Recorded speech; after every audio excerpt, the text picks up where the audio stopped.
নবুয়তের 10ম বর্ষের শাওয়াল মাস। তায়েফে আল্লাহর রাসূল 619 ঈসাই সালের মে মাসের শেষ অথবা জুন মাসের প্রথম দিকে নবী করিম সাল্লাল্লাহু আলাইহি ওয়াসাল্লাম তায়েফে গমন করেন। তায়েফ মক্কা থেকে প্রায় 60 মাইল দূরে অবস্থিত। তিনি পায়ে হেঁটে তায়েফে আসা যাওয়া করেছিলেন। এ সময় সাথে তার মুক্ত করা কৃতদাস যায়েদ ইবনে হারেসা রাদিয়াল্লাহু তাআলা আনহু ছিলেন। তায়েফ যাওয়ার পথে তিনি যে গোত্রের কাছ দিয়ে অতিক্রম করতেন সে গোত্রের লোকদেরই ইসলামের দাওয়াত দিতেন, কিন্তু খুব দুঃখের বিষয় হচ্ছে কেউই তার দাওয়াত গ্রহণ করেননি। তায়েফে পৌঁছে তিনি সাকিব গোত্রের 3 সর্দারের কাছে যান। তারা ছিল একে অপরের ভাই। তাদের 3 ভাইয়ের নাম ছিল ইয়ালিল, মাসুদ এবং হাবিব। রাসূল সাল্লাল্লাহু আলাইহি ওয়াসাল্লাম তাদের কাছে পৌঁছে তাদের আল্লাহর আনুগত্য এবং ইসলামের সাহায্য করার আহ্বান জানান। জবাবে তাদের একজন রাসূল সাল্লাল্লাহু আলাইহি ওয়াসাল্লামকে টিপ্নি কেটে কিছু কথা শোনালেন।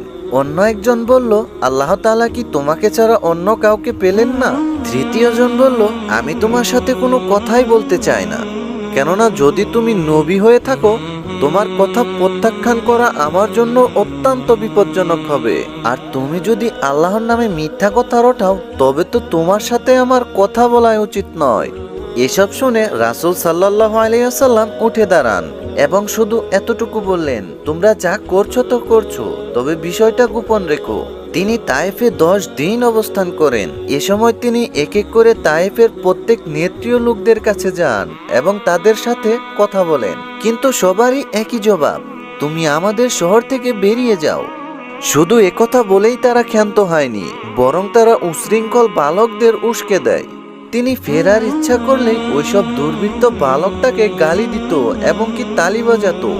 এভাবে দুর্বৃত্ত বালকগুলো তার পেছনে লাগে, যাতে রাসূল সাল্লাল্লাহু আলাইহি ওয়াসাল্লামের চলার পথে উভয় দিকে দুর্বৃত্তের সারি পড়ে যায়।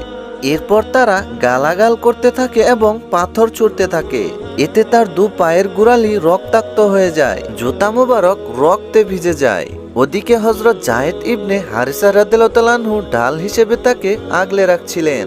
ফলে দুর্বৃত্তদের নিক্ষিপ্ত পাথর তার গায়ে পড়ছিল, এতে তার মাথায় কয়েক জায়গায় আঘাত লাগে। বদমাশ দুর্বৃত্তরা এ ধারা অব্যাহত রাখে, মানে অত্যাচার চালাতেই থাকে।